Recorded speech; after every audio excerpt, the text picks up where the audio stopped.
साथियों, स्वागत है आपका BBS स्मार्ट लर्निंग में। आज हम पढ़ेंगे कक्षा तीसरी का पाठ नंबर 3। पाठ का नाम है जन्मदिन का उपहार।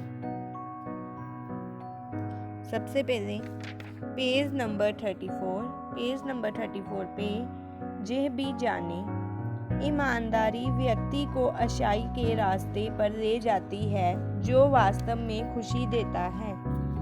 ईमानदार व्यक्ति सब जगह सम्मान पाता है। यानी कि जो सच्चाई है वो क्या है, व्यक्ति को हमेशा ही अच्छे रास्ते पर ले जाती है जो वास्तव यानी कि जो असली में खुशी देती है। ईमानदार व्यक्ति क्या है, सब जगह उसे सम्मान ही मिलता है। रोहन मध्यम वर्गीय परिवार से था। उसके माता पिता उसकी हर इच्छा को पूरी करने की कोशिश करते थे। वे चाहते थे कि रोहन एक समझदार व ईमानदार व्यक्ति बने। उन्हें हमेशा यही चिंता सताती कि किस तरह वे रोहन को एक बेहतर इंसान बनाएं। तो इसमें क्या है, रोहन जो था मिडिल क्लास परिवार से बिलोंग करता था। उसके माता पिता उसकी हर इच्छा यानी कि उसकी जो भी इच्छा होती थी उसे पूरी करने की कोशिश जरूर करते थे। वे चाहते थे कि वो कैसा बने, समझदार और ईमानदार व्यक्ति। उन्हें हमेशा यही चिंता लगी रहती थी कि रोहन को बेहतर यानी कि एक अच्छा इंसान कैसे बनाए। रोहन पढ़ने लिखने में तेज था, साथ ही वह खेल कूद में भी आगे रहता था। उसके बहुत से मित्र थे, लेकिन उसका सबसे अच्छा मित्र दिवाकर था। क्या था, रोहन पढ़ने लिखने में तेज था, साथ ही वह खेल कूद में भी हमेशा क्या था, आगे ही रहता था।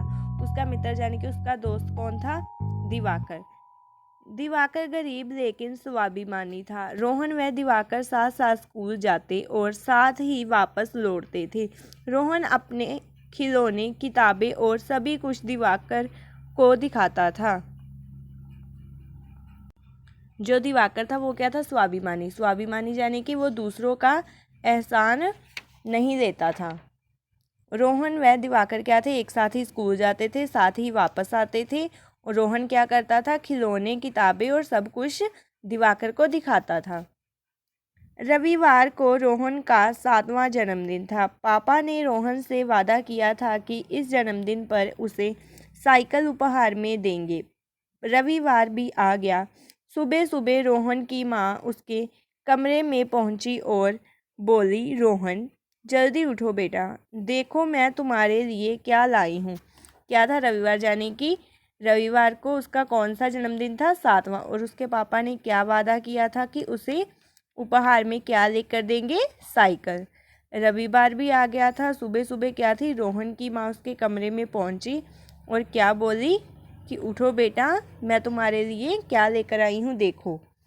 आगे क्या है, रोहन आंख मलते उठा और साइकिल की तरफ देखकर बोला, अरे वाह, मेरी नई साइकिल, ये तो बहुत सुंदर है। मैं अभी दिवाकर को दिखाकर आता हूँ। माँ बोली, नहीं, पहले तुम नहा धोकर तैयार हो जाओ, दादी भी तुम्हें बुला रही है। तो क्या है, जब रोहन उठा तो उसने साइकिल की तरफ देखा तो वो क्या बोला कि ये क्या है, मेरी नई साइकिल। वो बहुत ही खुश होकर बोला। उसने क्या बोला कि ये बहुत ही सुंदर है, मैं किसे दिखाकर आता हूँ, दिवाकर को। और लेकिन माँ ने क्या बोला कि नहीं, पहले तुम क्या कर लो, नहा धोकर तैयार हो जाओ, जो दादी है वो भी तुम्हें बुला रही है। ठीक है माँ, रोहन बोला।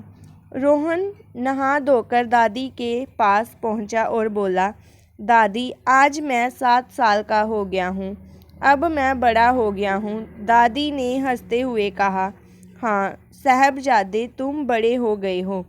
क्या है, रोहन नहा धोकर किसके पास पहुँचा था, दादी के पास। और क्या बोला कि मैं कितने साल का हो गया हूँ, 7 साल का। मैं क्या हो गया हूँ, बड़ा हो गया हूँ।